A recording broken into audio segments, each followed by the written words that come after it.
주말마다 결혼 소식이 참 많이 오는 계절입니다. 저도 요즘에는 주말엔 부쩍 축하할 일들이 많아졌는데요. 그런데 진료실에서는 이맘때쯤 되면 마음 한구석이 복잡해지는 분들이 많아집니다. 특히 지금 누군가와 진지하게 연애 중이거나 결혼을 구체적으로 고민하고 있는 20대, 30대 미혼분들이 그러세요. 주변 사람들 결혼 소식 듣다 보면요, 축하하는 마음 뒤로 이런 생각이 올라올 때가 있죠. 내가 지금 만나는 사람과 평생 같이 해도 괜찮을까? 지금은 나한테 잘하는데 결혼하면 다들 변한다잖아. 우린 가끔 심하게 이렇게 싸우는데 결혼하면 매일 이러는 거 아닐까? 라는 질문들이요. 결혼이라는 큰 선택 앞에서 내 옆에 사람이 정답인지 아닌지 확신이 안 서서 고민인 분들이 많으실 거예요.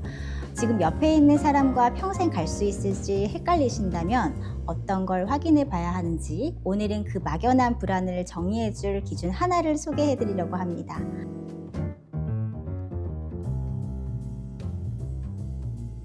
우리 결혼 상대나 연애 얘기할 때 꼭 나오는 말 있잖아요. 육각형의 남자, 육각형의 여자. 외모, 성격, 학벌, 직업, 집안, 자산까지 완벽한 사람들. 그래서 다들 내 파트너가 이 육각형에 얼마나 가까운지 끊임없이 따지게 되죠. 근데 이 조건들이 다 좋으면 결혼 생활도 당연히 행복할 거란 생각이 드니까요. 그런데 제가 많은 부부 상담과 커플들을 보면서 느끼는 게 있는데요. 그 화려한 육각형 조건들이 결혼 생활의 행복을 결정해 주진 않더라고요. 왜냐면 인간의 뇌는 아무리 강렬한 자극도 시간이 지날수록 익숙해지도록 설계되어 있거든요. 심리학에선 이걸 쾌락 적응이라고 말합니다. 쉽게 말하면 이건데요.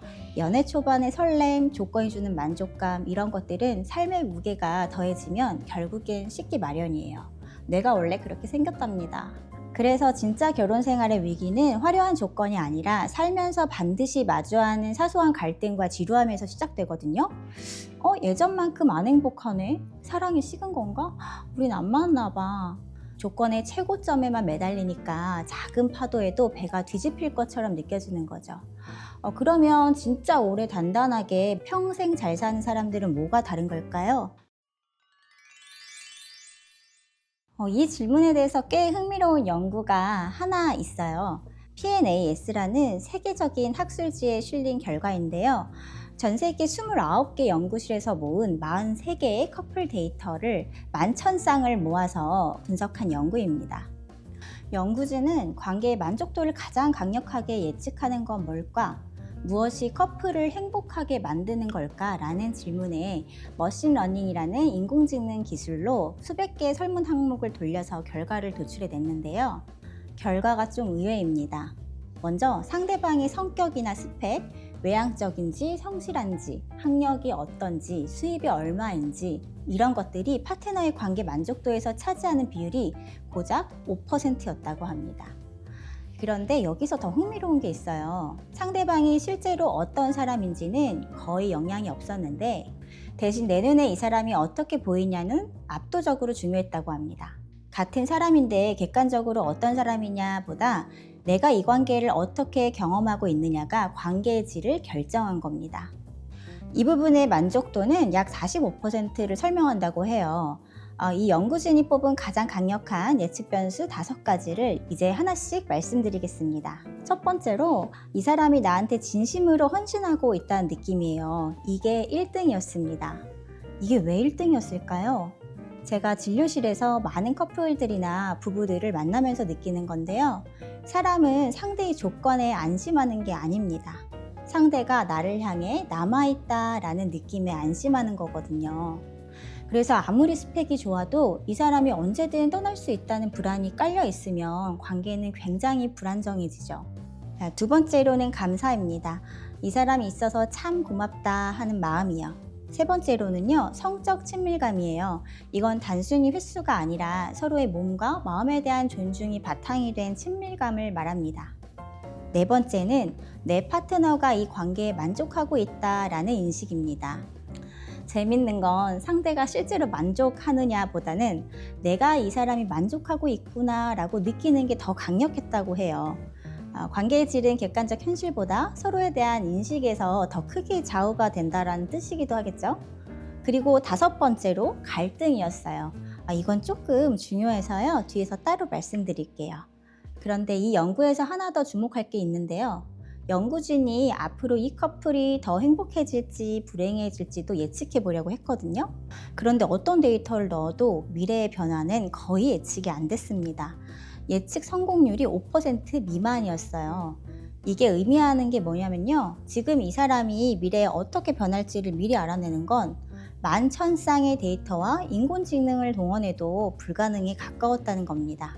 결혼 전에 이 사람 나중에 변하면 어쩌지 하면서 미래를 예측하려고 애쓰는 건 과학적으로도 답이 안 나오는 질문이라는 거죠. 그래서 이 연구가 주는 메시지는 꽤 명확합니다. 상대방의 성격을 분석하거나 미래에 이 사람이 변할지 안 변할지 예측하는 데 에너지를 쓰는 건 효과가 거의 없다라는 거예요. 그보다 지금 이 관계 안에서 서로에게 감사하고 신뢰를 주고 갈등을 잘 다루는 현재의 경험을 돌보는 게 훨씬 더 중요하다라는 이야기겠죠. 아까 5가지 변수 중에 갈등을 나중에 말씀드리겠다고 말씀드렸죠? 이건 중요해서 따로 이야기해 보려고 해요. 여기서 좀 주의 깊게 보셔야 될 게 갈등이 적은 관계가 좋았다라는 게 아닙니다. 갈등을 어떻게 다루느냐에 따라서 관계의 질이 달라졌다라는 뜻이거든요. 사실 이게 진료실에서 제가 가장 많이 보는 장면입니다. 두 분 다 너무 다 착하고요. 조건도 괜찮고요. 서로 너무 좋아해요. 그런데 갈등이 생겼을 때 한쪽이 며칠씩 입을 닫아버리거나 통제력을 잃고 파괴적인 말을 막 쏟아내면서 점점 관계가 부딪혀지기 시작하거든요. 그런데 또 그와는 반대로 싸울 때 속상해서 삐치기도 하고 목소리가 커지기도 하지만 몇 시간 뒤에 혹은 며칠 이내에는 스스로 마음을 추스르고 다시 돌아오는 분들이 있어요. 아까 내가 좀 예민했어. 이렇게 담백하게 자기 상태를 인정하거나 거창한 사과 없어도 상대가 좋아하는 음료수 한 잔 딱 사들고 생각나서 사왔어 하고 이렇게 슬쩍 평소 온도로 돌아오는 분들이요. 이게 결국 아까 그 연구에서 1등이었던 헌신의 느낌과도 연결이 됩니다. 갈등 후에 다시 돌아오는 행동 자체가 상대에게 나는 이 관계를 떠나지 않겠다라는 가장 강력한 신호가 되는 거거든요. 우리는 이별할 때 흔히 성격이 안 맞아서 라는 이유를 대잖아요. 그런데 이 연구는 그 말이 정확하지 않다고 합니다. 상대의 타고난 성격이나 조건 때문에 관계가 불행해지는 게 아니라 두 사람이 지금 이 관계 안에서 뭘 하고 있느냐가 훨씬 중요했으니까요. 정리하면 이렇습니다. 관계의 질과 서로의 행복한 관계를 위해서는 헌신하고 있다는 믿음, 감사, 친밀감, 상대가 만족하고 있다는 느낌, 그리고 갈등 후에 복귀하는 능력이 필요하다는 건데 이 5가지가 결국 가리키는 방향은 하나입니다. 나는 이 관계 안에 남아있겠습니다 라는 신호를 말이든 행동이든 반복적으로 보내주는 것이 중요하다는 거예요.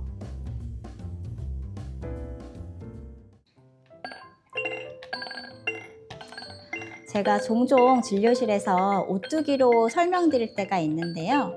제가 오뚜기를 좋아하는 이유는 한 번도 안 흔들려서가 아닙니다. 오뚜기는 밀면 미는 대로, 바람이 불면 부는 대로 바닥을 향해 꼬꾸라지죠. 그런데 아무리 세게 밀어도 결국엔 자기가 원래 서 있던 그 자리로 돌아옵니다. 밑바닥에 단단한 무게중심이 있으니까요. 방금 연구에서 가장 강력한 예측 변수 기억나시나요? 이 사람이 나를 향해 남아있다라는 믿음이었어요. 넘어져도 다시 돌아오는 것, 그리고 그 반복이 신뢰가 되고 그 신뢰가 관계의 무게중심이 되는 겁니다. 마침 5월 21일은 부부의 날이라고 하네요. 이미 결혼하신 분들이나 커플인 분들, 서로 가장 심하게 흔들렸던 날을 한번 떠올려 보세요.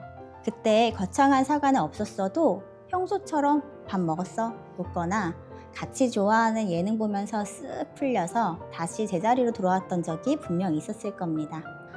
참 무심해 보이는 이 한마디, 한 행동이 사실은 관계를 제자리로 돌려놓는 가장 묵직한 다시였던 거죠. 그 투박함에 슬쩍 풀려 다시 돌아왔다면 여러분은 이미 엄청난 무게중심을 나눠 가지신 겁니다. 오늘 밤 슬쩍 한마디 건네보세요. 우리 완벽하지 않아도 참 제자리로 잘 돌아오고 있어 라고요. 당신이라 빛나는 별, 여기는 고요한 별입니다.